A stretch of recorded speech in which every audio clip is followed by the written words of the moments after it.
others can start typing questions into chat, and I take it that my brother Leonard asking questions to me. Those for Irene. Thank you.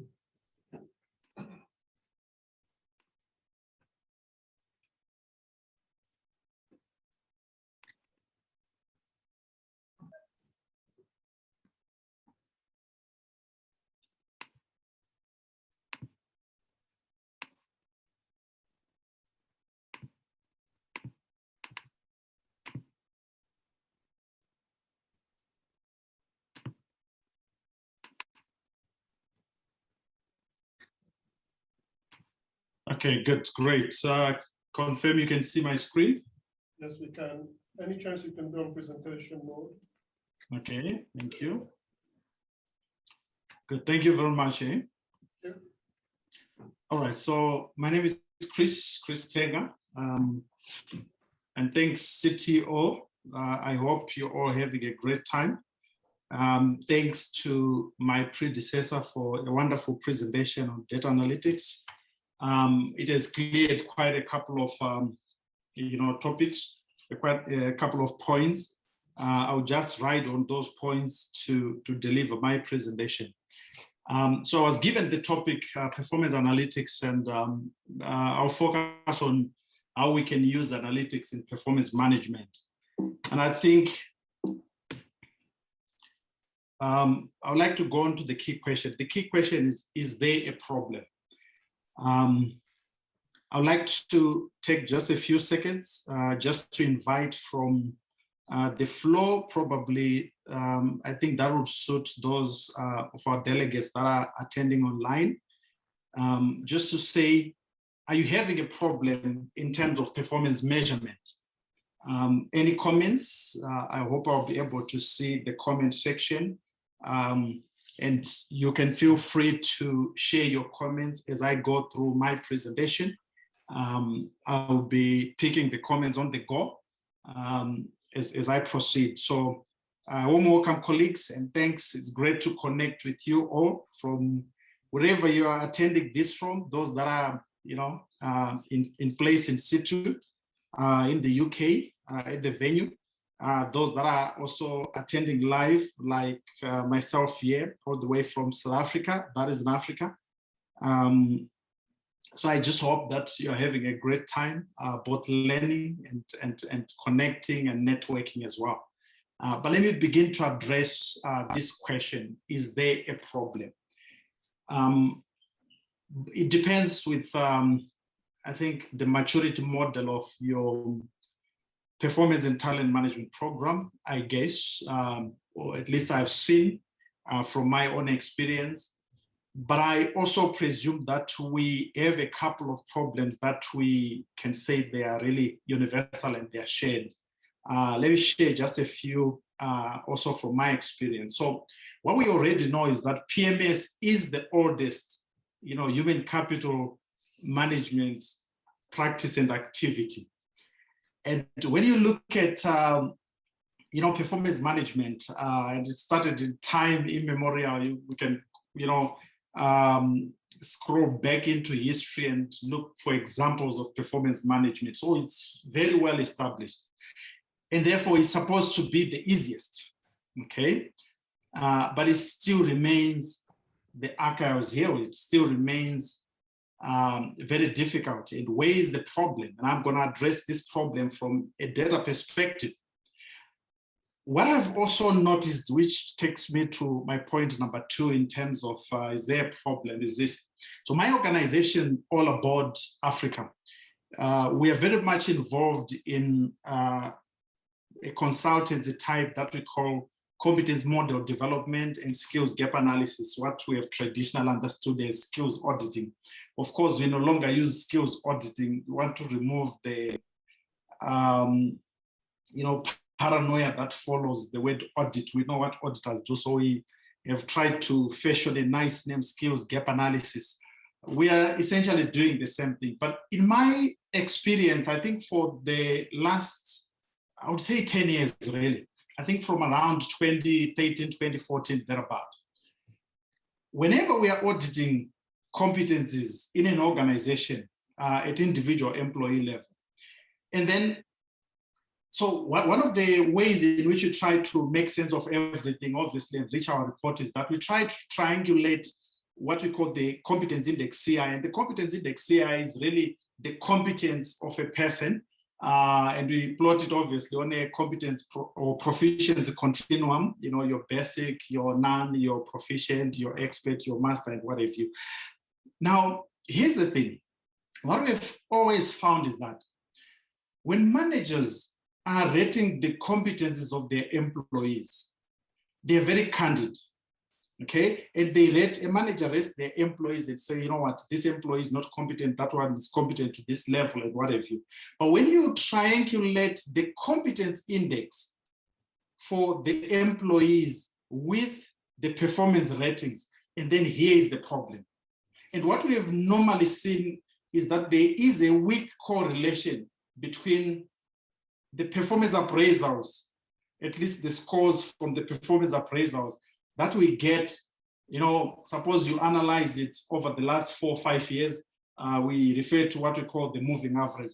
You realize that the managers, when they rate and score performance, they overscore employees, but when they are now rating the competence of those employees, they then come out and be very candid and say the employee is not competent. And then you try to make sense of this 5-year rating for the employee. But hey, they've been, you know, distinction performance grade along the 5-year, you know, analytical plan. And then here we are, they are in the same role. The employee, we are saying they are, you know, below par as long as competencies are concerned. And then, so that begins to tell us we have a problem. Either we have a problem with the competence assessment, or we have a problem with the historical performance appraisal. And in most cases, it's usually the latter. Then, but what we also know is that in the recent past, we have had global companies that have then started an exodus that has started in terms of exiting what we call, you know, performance appraisal for scoring and remuneration purposes. And this trend has started with the Silicon Valley. So we know that specifically around 2010, 2011, you know, the big tech companies in the Silicon Valley began to discard performance appraisal specifically for the purpose of scoring and remunerating employees. And then this was followed by you know, the big consulting companies, your Deloitte, your PwC, your Accentures. These were the early adopters of that decision as well. And literally, when you look at many organizations, I would say in South Africa, at least in South Africa outside, disregarding the rest of Africa, I think the estimates are that 40% of organizations no longer practice performance appraisal, performance conversations with the express intention of attaching a score and administering some form of reward or remuneration based on that score. Okay, now what are we saying? So the verdict from all these developments, you know, so the verdict is simply that performance appraisal scores, which we have traditionally used as a reference point, as the primary data for analysis, reporting, what we are simply beginning to realize is that they lack the efficacy. They lack the efficacy to form what one might call absolute and contestable basis for people decisions and rewarding for performance. So we know that is where we are. And so I'm going to delve into my topic very quickly around, you know, so what data can drive credible analytics for performance management, and what direction must performance management take, you know, from a data analytics perspective, you know, going forward. So in my presentation, I'll argue that when it comes to performance data analysis, the most valuable data and the one that can actually generate and analyze good, credible data, we need then to adopt what my predecessor speaker has indicated. We need to go back to the drivers of performance that can predict performance.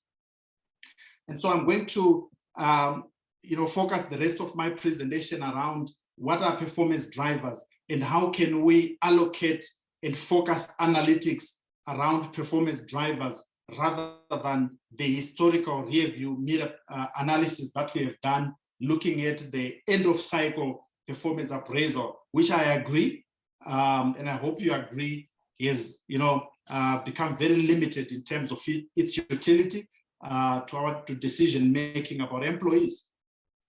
Why simply, and we know a few facts as well to support this exodus and this migration. What we also know is that performance itself is an interplay of a complex amalgam of various factors. For instance, in a knowledge-driven economy, and telecoms is one such, we know that an employee's performance is a function of so many factors. For instance, it's a function of team collaboration. And so how can we, index and superimpose analytics so that we can begin to include and incorporate some of these exigencies? So what is the question here? Simply, we want to see how we can simplify data and analytical focus of performance management systems. In particular, we want to arrive at what data drives human performance in the workplace, okay? And which data can firmly inform and improve decision-making around performance in our organizations. Now, I like the previous presentation because it really, spoke about this factor. And thanks for bringing the matrix of players in a successful, data game. Subject matter experts, your data analysts, the decision owners, and what have you. However, from an HR perspective, if we have to lead and choreograph data analytics for the success of performance management system, then we have got to understand what performance management is all about. Our understanding, our knowledge, our grasp of performance management has got to be second to none so that we are then able to lead the data scientist. I think the previous speaker has said, when we come from IT and we provide the technical know-how to code the algorithm, that's what we are providing, and you've got to provide us, HR has got to provide us the business case. HR has got to articulate the problem statement. HR has got to outline the decisions they seek from any PMS, data analytics effort or project. And so we need to make sure that we are very solid as experts in terms of performance management system. And I thought I'll just quickly indulge. What is performance? 3 or so, points, very key points that I want to share with you this afternoon. So we know point number 1, performance is an output. Okay, performance is an output. When we say performance is an output, what do we mean? Performance is post facto. It is what we see at the end of the cycle. At best, when we report average employee performance at the end of a cycle, we break it down, against departments, divisions, against males, females, or any other analytical parameter that you want to use for that sake. Whenever you're doing that, we are reporting historically. We are looking into the rearview mirror. And then I think this is where we need to begin to question the validity, probably the utility of that exercise. So it will simply tell us that we made the wrong hire. It will simply tell us that this employee is playing in the wrong role. It will simply tell us the quality of management and leadership is not as good. It will simply tell us we didn't provide employees with probably the necessary tools. So it tells us the historical mistakes, not always, probably the historical successes in terms of decisions that we got on point, but whichever way you look at it, whatever it is telling us is historical. Some utility, we're not throwing it totally out, but very limited utility. And this is where I love the previous presentation, predictive analytics. What if what if we can identify a way of looking at performance management that is able to predict if an employee is going to perform into the role? That makes it for exciting, that makes it valuable, that makes it bankable. Which takes me to my point number 2. Okay? Point number 2. Chris? Yes. Chris, we lost you for a second. The quality of the audio reduced for a second, so you may want to go off video just to make sure that we get the quality. And then all right. Okay. Thank you, sir. Good. I'm stopping my video. Thank you, sir. All right. Good. Okay. Thank you. So my point number 2 is that when you talk about performance, what we rate, performance itself being an output is a lagging indicator. So I think the balance scorecard did quite a lot of work and fantastic work in terms of clarifying for us, what are leading indicators, what are lagging indicators, what exactly do we manage, and how do they relate and impact each other. And the balance scorecard framework and its logical architecture, it is probably the same with the results-based management, with the logical frameworks, what they call log frames. The understanding, the underlying construct is the same. You have leading indicators that are called outcomes and impacts in RBM and log frames, and you have leading indicators that are called inputs and processes in RBM and the log frameworks. Okay, but what do all these frameworks tell us, management frameworks tell us? We do not manage lagging indicators. If performance is a lagging indicator, we don't manage performance. I like that. So what must we manage to get performance at the end of the cycle, whichever the cycle? So we got to manage other things that are not necessarily performance, and our data and analytical focus must be on those things that will drive performance as an output. Number 3, what we also know now is that performance is driven by a hierarchy of indicators. And I particularly like the work that has been put in by the International Talent Management Academy, ITMA. And ITMA developed a framework that they called the Performance Driver Hierarchy, PDH. And I'm going to quickly walk you through the PDH just to see how ITMA has then sketched the story around what drives performance. I think, and I hope that when we go through that very quickly, we begin to look and understand at the areas that we must focus on if we have to truly, manage performance, accelerate it, drive it, and impact it. Okay, so I love the performance driver hierarchy, the PDH. Chris, 7 minutes warning. 7 minutes warning, Chris. 7 minutes warning. Thank you. Come again. 7 minutes warning, please. You've got 7 minutes left. So okay, 7 minutes left. Yeah, I know you've got quite a bit of information because I've seen your slides. So okay, good. All right. Thank you very much. So the PDH, the performance driver hierarchy, says at the beginning of your performance game must be the purpose and the agenda, what the organization is trying to achieve. And it says this is important because the ability to articulate, your ability to articulate and inspire performance comes from really clarity of purpose for employees, for your staff. And they say the greatest performances in history, they have been inspired by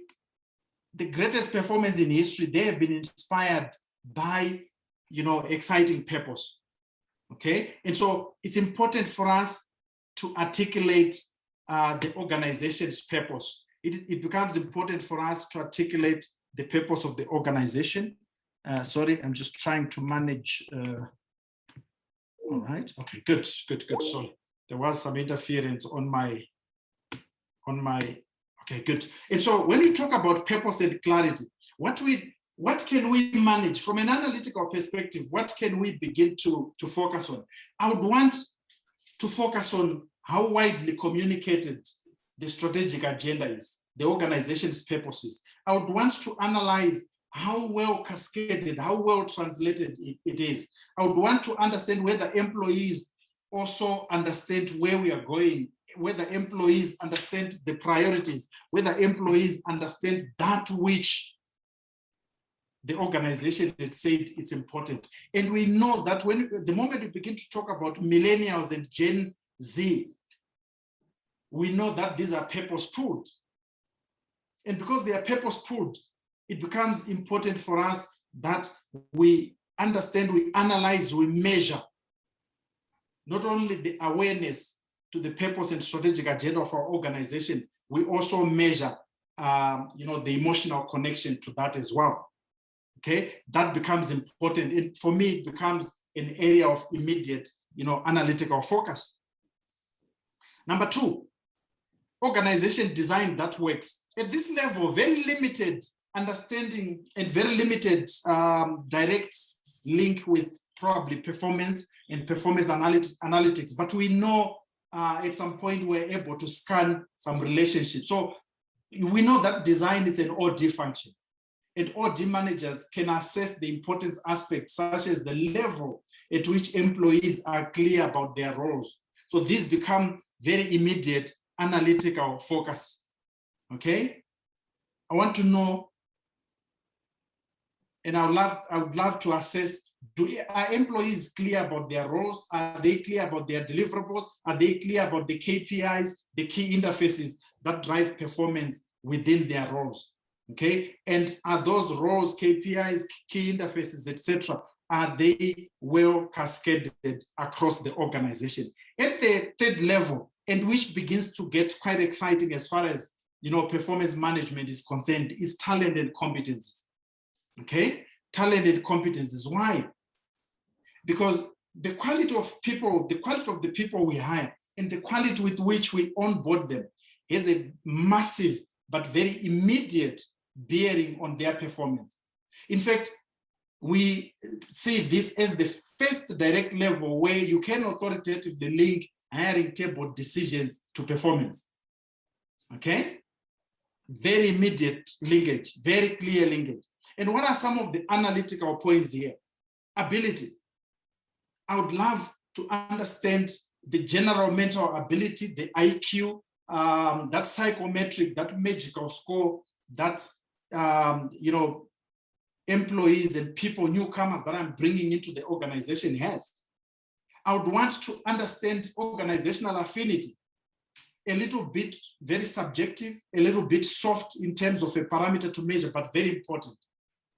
How do employees that I'm interviewing at the hiring table, how can I measure the level at which they love the organization, they want to work for the organization, they truly want to work for the organization? Are they applying because that was the job that was featured? They happen to be home, they happen not to be working, they happen to be having a problem with their boss wherever they are working, and they are looking for an escape route, or they were dying and attempting for a very long time to join the organization, and this is their opportunity. I would love to hire those that really want to work for this organization, and that becomes an area of analytical focus. Quality of onboarding and how it affects the learning curve, it also becomes an area of analytical focus for me as well. Okay, and then the last level on the PDH, the performance driver hierarchy, employee engagement. Okay, this is the most immediate. We can correlate directly, the level of employee engagement with their potential performance, their potential output. So employee engagement, it remains the biggest and very closely linked driver to employee performance. It brings those magical, what we call climatic as well as leadership quality parameters to the performance conversation. And we know that this has been the basis for the Gallup 12. What is the Gallup 12? That, legendary employee engagement survey that Gallup has published. Okay, and so what will be the analytical opportunities from an engagement perspective? I'll probably want to really take seriously the traditional employee engagement index that we've always done. I'll probably want to improve it.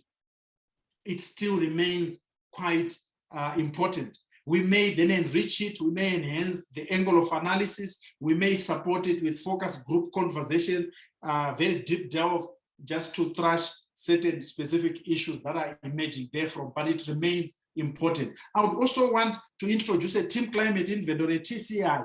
Why? Because we live in a knowledge-driven and hence highly collaborative employee performance game. So I would want to be interested in knowing what is the team working fabric, what is the team climate inventory, is there participative safety, do people want to work with each other, and are they actually working with each other? I would want to know all those. And lastly, and this appears a very process factor, performance conversation uptakes. Now, here's the thing. As we migrate from, appraise to rate and appraise to remunerate, we are now moving to appraise to develop. And so performance conversations, they become quite critical. In fact, one of the most critical competencies of any manager from today going ahead is the ability to converse, the ability to hold great performance conversations. And so I would want to measure uptakes. And what are uptakes? Uptakes are how many managers are voluntarily engaging with employees. How could I look at it maybe from an analytical perspective?